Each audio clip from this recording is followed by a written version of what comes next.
Enos Stan Kroenke was not born into great wealth. The controlling shareholder of Arsenal FC was raised in a modest middle-class family in the tiny village of Mora, Missouri. His father owned a lumber yard, and Kroenke would sweep wood chip and help with the books after school before leaving to study business at the University of Missouri in Columbia, 80 miles northeast. He showed a flair for business, paying for college from the proceeds of a clothes shop he started. After graduating, he moved into real estate and developing strip malls. He was already independently wealthy before taking a skiing trip to Aspen that would change his life. There, he met Ann Walton, the niece and heir to the fortune of Stan Walton, the founder of the world's largest retailer, Walmart. They married in 1974. The Waltons are now the richest family in America. The 7 heirs, including Anne, are worth $130 billion, but they are also controversial. Walmart's business model means paying bottom basement wages with few benefits for its employees, many of whom have to rely on government assistance like food stamps and subsidized housing to survive. In a 2016 campaign speech, Bernie Sanders attacked Walmart, calling it the major beneficiary of welfare in America.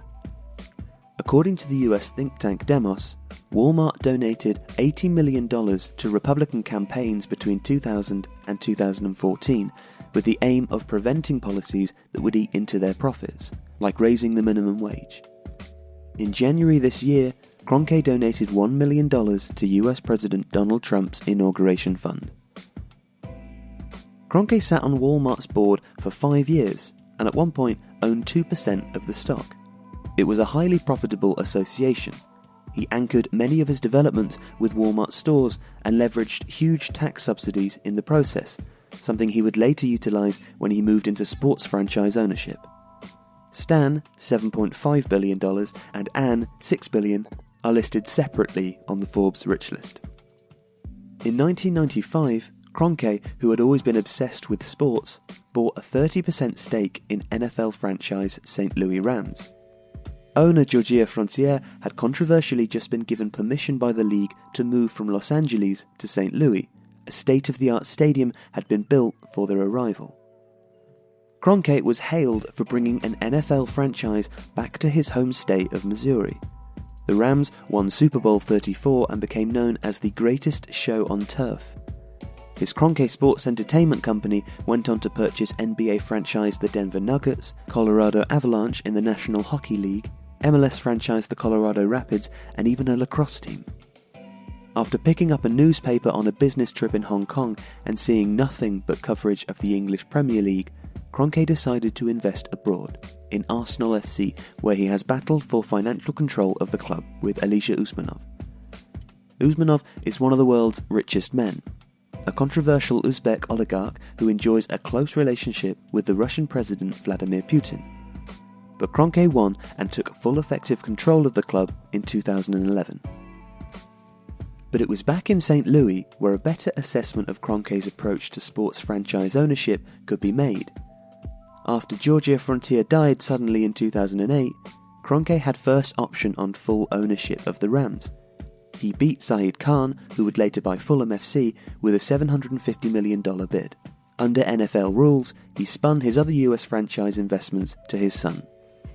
Almost straight away, Kroenke agitated for state subsidies for a brand new stadium to be built, or he would move the franchise to a more amenable city. This is a common move in US sports franchise ownership. Neil deMause, author of Field of Schemes, calls this little more than blackmail and estimates that American taxpayers are handing over as much as $2 billion a year to US sports franchise owners in an effort to keep them from moving. Before buying Manchester United in a leveraged buyout, the Glazer family purchased NFL franchise the Tampa Bay Buccaneers and successfully lobbied for a statewide sales tax to pay for the new stadium, effectively transferring money from the poorest in Florida to the richest. Tom Hicks, before his disastrous co-ownership of Liverpool FC, bought the Texas Rangers baseball franchise, and again leveraged the team's popularity to push through a sales tax to pay for the new stadium. A new stadium would cost St. Louisian taxpayers hundreds of millions of dollars, but the original contract had a state-of-the-art clause, meaning that if a franchise's stadium was not one of the most developed in the league, Kroenke could break the lease. The threat saw the city do everything they could to keep the Rams in St. Louis, who had now become one of the least successful franchises in history, but they couldn't offer enough. Finally, in January 2016, Kroenke got his wish and the Rams moved back to LA. Once feted, Kroenke was now hated in St. Louis. The mayor, politicians, journalists and football fans all lined up to denounce him. One Rams fan, prominent accident and injury lawyer called Terry Kroenke, even ran an advert during Super Bowl halftime to #SlamStan. I'm Terry Kroenke, you know my hometown, St. Louis.